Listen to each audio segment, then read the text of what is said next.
Så hej. Jeg ved ikke, om jeg er sådan en total homo, som kun går op i sig selv. Og sådan total crazy daisy. Ja.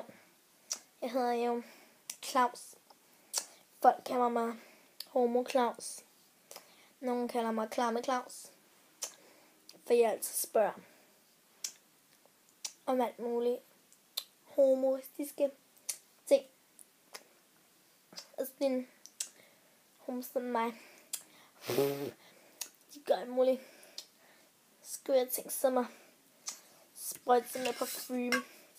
Som den her Adidas Electricizer. Og så den her Adidas Supersizer. Og så den her Adidas Mega Fed Sizer. Og så den her Adidas New Sizer.